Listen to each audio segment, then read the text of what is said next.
Hello বন্ধুরা, আমার আদি ব্লগে সবাইকে স্বাগত। এই যে আমি বসে আছি, বাবুর টেবিলটা, এই যে বাবুর টেবিল যেটা পরে বাবু, ওই টেবিলটা পাটাকে বিছানায় দিয়ে বিছানার মধ্যে বসে আছি। বসে বসে এই যে ফুলকপি আছে, ফুলকপি বাবাকে কেটে দিই, কিছু কাটতে পারে না, এই ছুরি দিয়ে কেটে কেটে দিচ্ছি বিছানায় বসে কাটছি, কেটে দিই। আজকে বৃহস্পতিবার, আজকে কি খাবে? আজকে তো ও তো বেশি রান্না করতে পারবে না, ওই পোস্ত করতে বলছি, পোস্তটা শিখিয়ে দেবো, পোস্তটা করবে।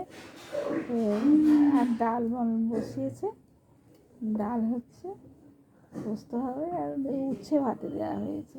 এইরকম করে করি, মানে ও তো অত পারে না।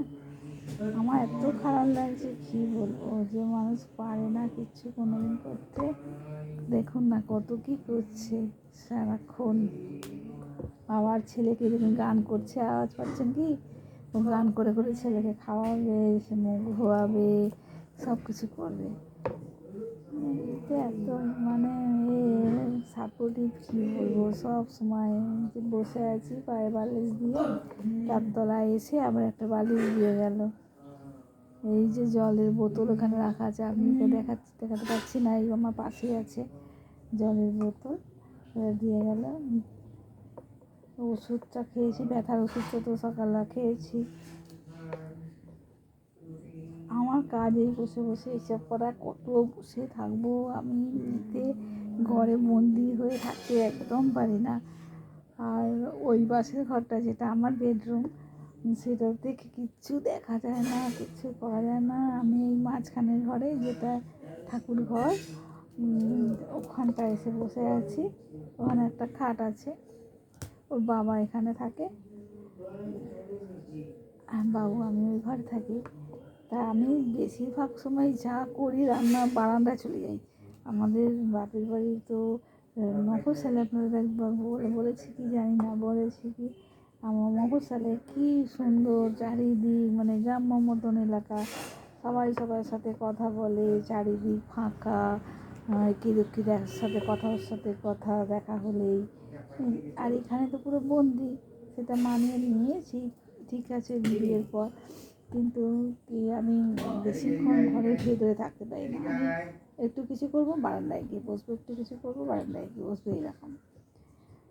আর সে মানুষ একদম বসে গেছি, কী অবস্থা।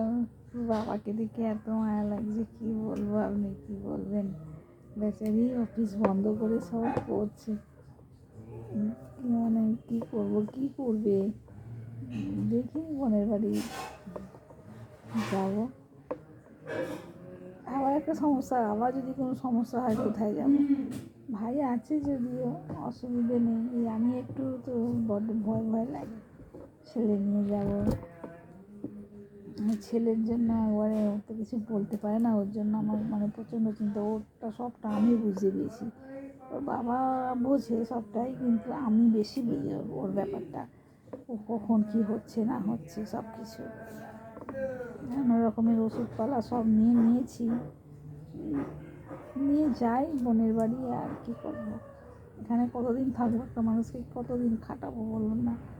আর এই তোমার শ্বশুরমশাইও আছেন, উনি তো সবসময় শুয়েই থাকেন, আর খাইয়ে দাইয়ে দিয়ে যে অফিসে যাবে, এইভাবেই চলতে হবে। আর একটা মাস ঠাকুরের কৃপায় আপনাদের আশীর্বাদ আমি যদি তাড়াতাড়ি ভালো হয়ে যাই, আবার সেই স্মুথলি যেরকম জীবন চলছিল সেইভাবেই চলবে, কারো কোনো সমস্যা হবে না। আমি বাড়ির সবটা দেখে নিই, সবটা কিছু আমি ওকে যতটা পারি না করানোর চেষ্টা করি। সকালবেলা ও 9:30টায় শুধু বাবাকে দেখে, স্নানটা করায়, নিজে স্নান করে চলে যায়। পুরোটা আমার ছেলের শরীর খারাপ থেকে শুরু করে ছেলেকে কোথাও নিয়ে যাওয়া, মানে কোনো জায়গায় স্পোর্টস হয়, ওদের ক্লাস, যেখানে নিয়ে যাই প্রাইভেট সংস্থা, সেখান থেকে স্পোর্টস হয় চারিদিকে, গীতাঞ্জলি স্টেডিয়াম, তারপর বারাসাত স্টেডিয়াম, চারিদিকে নানা রকমের অনুষ্ঠান হয়, সব জায়গায় আমি যাই। তো বাবা যেতে পারে না, অফিস থাকে তো, প্রাইভেট মানে চাকরি করে।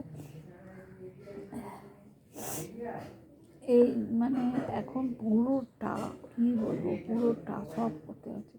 ঘর টর যা আছে থাক, আমি সুস্থ হই তবে সব পরিষ্কার করবো। একদিকে জামা কাপড়গুলো আমি সব রোদ্দুরে দেবে ভেবেছিলাম, রোদ্দুরে দেবো ভেবেছিলাম, কিছু রোদ্দুরে দেওয়া হয়নি, কিছু হয়নি, পুরো বসে গেলাম। শীতের শুরুতেই সব এটাই হলো। আমার একটু সর্দির মতন হয়ে গেছে, আমাকেও একটু ওষুধ খেতে হবে। কালকে আবার কী হলো, পাখা চলছিল, গরম লাগছিল না, পাখা চলেছে, সেটা ঠান্ডা লেগে গেছে। আর ছেলের ঠান্ডা লাগা মানে মাথা খারাপ হয়ে যাবে, ও ঠান্ডা লাগা মানে এই হবে, শ্বাসকষ্ট শুরু হয়, খুব সমস্যা, ওকে দেখা যায় না তখন। ভগবান যেন ওকে ভালো রাখে, আমি অসুস্থ হয়ে গেছি, ওর বাবার সামনে থাকবে না, যেন ভগবান ওকে ভালোই রাখে। ঠাকুরকে সবসময় আসি করছি যে ঠাকুর ওকে ভালো রেখো, ও যেন হাসি খুশি সুস্থ থাকে।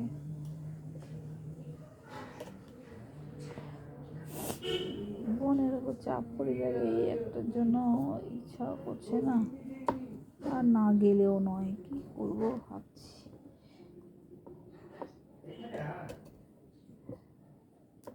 এইভাবেই চলছে। আদি উঠে পড়েছে, ওর বাবা মুখ ধোয়াচ্ছে, শুনতে পাচ্ছেন কি জানি, শুনতে পাচ্ছেন কি, বাবা মুখ ধোয়াচ্ছে আদিকে। কোথায় গেল দেখা যাচ্ছে না, এই জামাটা আছে দেখা যাচ্ছে না, ওই যে দেখা যাচ্ছে না, বাবা এই চলে গেল। আমি ঘরের ভেতর থেকে অনেকদিন শুনতে করছি, পাচ্ছি না।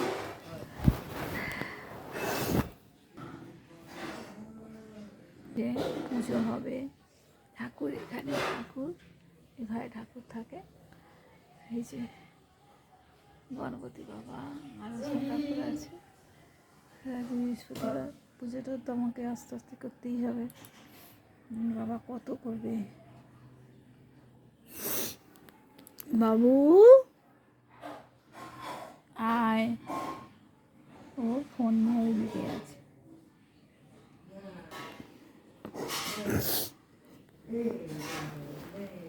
যে চলছে, কাটাকুটি চলছে আমার এখন, ছুরি দিয়ে কাটছি।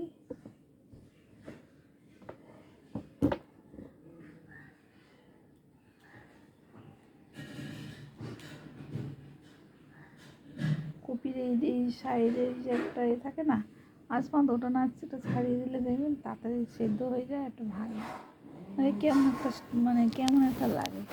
আমি তো ওটা করি, ছাড়িয়ে দিই।